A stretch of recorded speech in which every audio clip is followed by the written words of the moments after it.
The History of Physical Education, Fitness, and American Football in the United States by Julian, Mike, Brianna, and Kiana.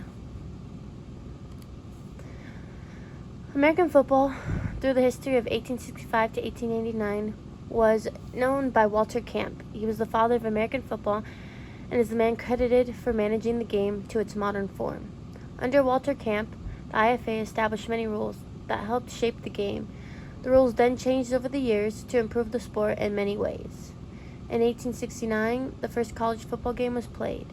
It was between Rudiger and Princeton. The game was played based on the London Football Association, which didn't allow the players to pick up the ball or throw the ball. There were only 100 spectators at this game, and the first Intercollegiate Football Association was made in 1873. Continued, it was also in the year of 1873 that the first rule change was made. It wasn't until 1880s when the game was changed to the actual sport of football and not rugby style. By the 1880s, most athletic clubs had football teams. It wasn't until the 1880s when the game was changed to the actual sports football and not rugby style. By the 1880s, most clubs had football teams. In 1880, Walter Camp made several rule changes to help the game be more smooth, and also included changing the people on the field from 15 to 11, like how it is in today's game. In 1882, there was a certain rule change strictly to stop teams from running around until the clock stopped to prevent losing. This rule meant that the teams had 3 downs to advance 5 yards, and if they couldn't, it would be a turnover and the opposite team would possess the ball. Throwing the ball first occurred in 1895. It was only used when a team was desperate to score or when teams were running out of time.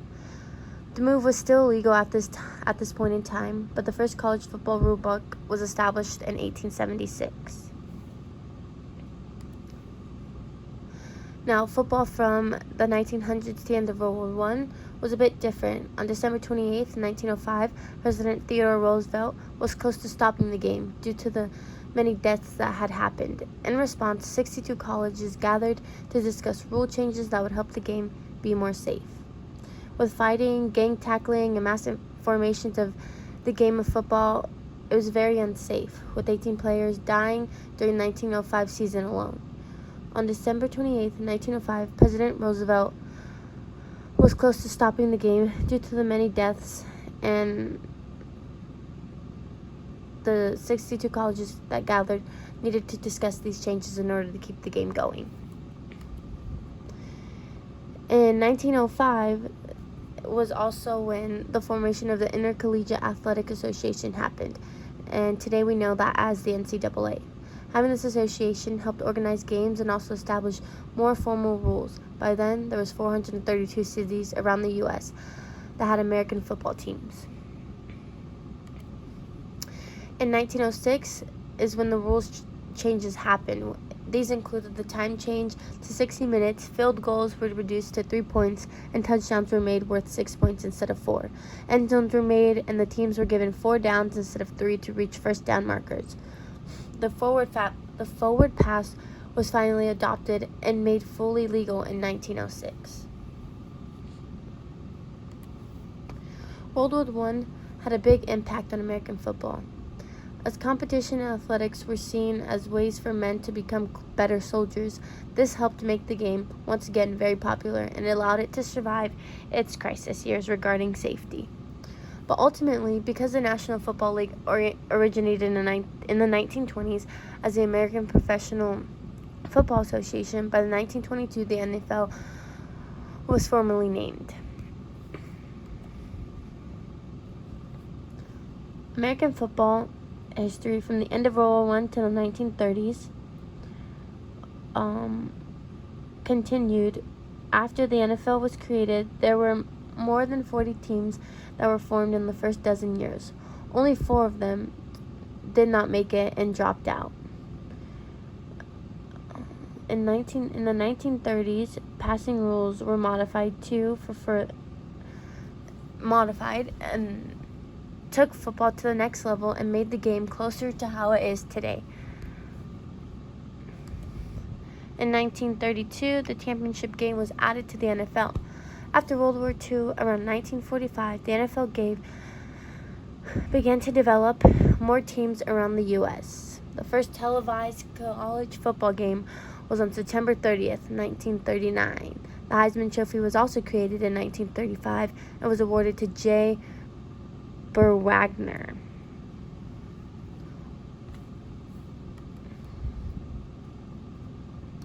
Now, 1931 through 1950, surprisingly, helmets were not made mandatory at this time for college football players until 1939.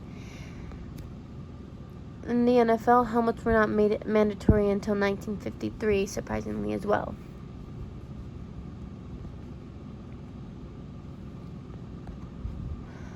After the 1958 championship game occurred, football got more and more popular, as that game is known as the greatest game ever played. The game aired on live TV and had millions of viewers and had major impacts on the game. In 1970, the two top football leagues, the AFL and the NFL, merged together and came to an agreement on a common draft and a championship game between the two champions of each league, which was called the Super Bowl. Though rivalry between the two were huge for the sport of football, them merging made the sport even bigger.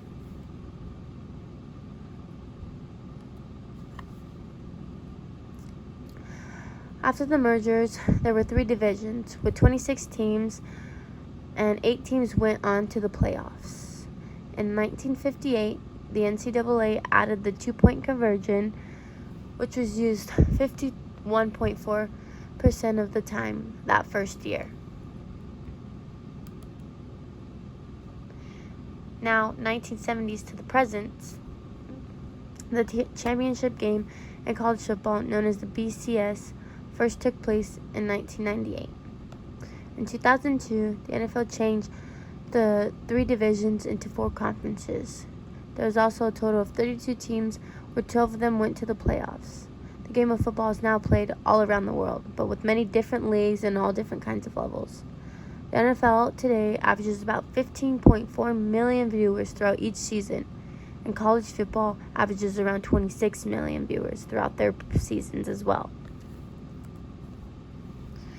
Now, for the physical education part, in 1866, California became the first state in the country to pass a law requiring 2 exercise periods a day in public schools.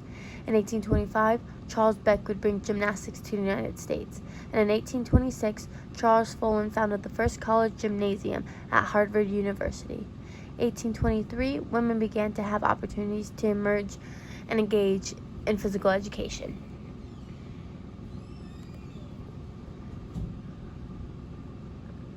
Physical education history, 1900s to the end of World War I. In the early 1900s, many states passed physical education legislation requiring physical training in schools. 1904, American Academy of Physical Education was established. In 1917, the American Physical Education Association created a women's athletics committee to stimulate the women's interest in fitness. Physical education, the end of World War I to the 1930s.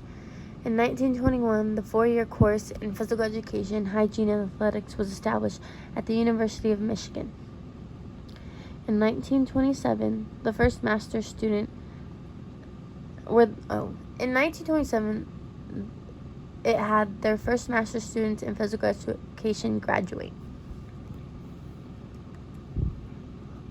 Now, the 1931 through 1950. In 1932, the Department of Physical Education for Women introduced 2 short-term institutes before the opening of the regular summer session. In 1937, the School of Education established minors in school health and physical education. In 1950, most United States colleges offered majors in physical education. In 1953, the cross-rubber test stated that the American children were less fit than European children. In 1955, President Eisenhower formed the Council of Youth Fitness in reaction to the cross-rubber test results. In 1957, The American Alliance of Health, Physical Education, Recreation, and Dance established the Youth Fitness Test. In 1961, President Kennedy reforms the Council on Youth Fitness into the President's Council on Physical Fitness in Sports. In 1972, Title IX banned sexual discrimination in schools for academics and athletics. In 1981, the AAHPERD developed another health-related physical fitness test. In 1994, the nation established physical best fitness test programs. In 2000s, Congress approved the Physical Education for Progress Act bill. In 2010, President Barack Obama and First Lady Michelle Obama established a task force for childhood obesity and began the Let's Move program to improve national health and increase physical activity. In 1865, Sweden and German gymnastics experienced an average growth in popularity. In 1881, Boston YMCA staff Robert J. Roberts coined the term bodybuilding and developed exercise classes which are forerunners of today's health club models.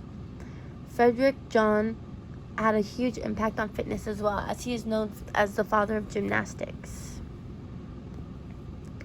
He helped and led young men on expeditions and taught them gymnastics and calisthenics to restore their physical and mental strength.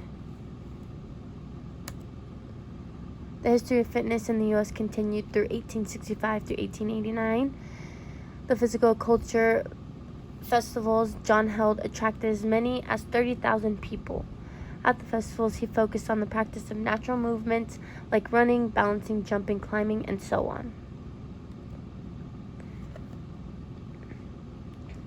The beginning of the 20th century showed the rise of specialized and competitive sports. Also at the beginning of the 20th century, a French man noted Edmond Desbonnet physical exercise and strength training fashionable through publications of fitness journals around the world. At the top of his priority, he had only 200 fitness centers.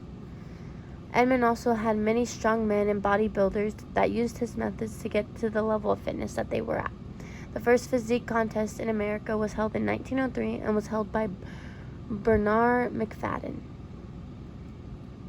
During World War I, Desbonnet's gym mainly consisted of high class, but after the war, the working class also had access to these gyms. Bernard McFadden was known as American physical culture guru and healthy living advocate. He had a big impact on the development of fitness today. In the 1940s, there was no workouts for women, and many experts were still telling women that exercise could damage their uteruses, according to the Fitness for Dummies. In the 1960s, men exercises held relatively steady, but emphasis on dieting and added to exercise for women. In 1961, the first meeting for Weight Watchers took place when Jean Nidich invited some friends into her home to discuss weight loss and offer encouragement. In 1965, Gold's Gym was invented. In 1966, inventions like the jiggle machine and hot sauna pants promised women the outcomes of exercise. The most popular and impactful exercise trend in the 1970s was jogging. Early fitness started to become more popular in the 1970s with things like jogging and jacuzzi classes. At the dawn of the 1880s, racquetball looked like the sport of the future. In 1983, the 20-minute workout television most successful were aerobic shows. In 1997, dance cardio. In 2001, cardio and kickboxing. And in 2005, CrossFit. This is our works cited page, and that is all that we have for our presentation. Thank you guys for watching.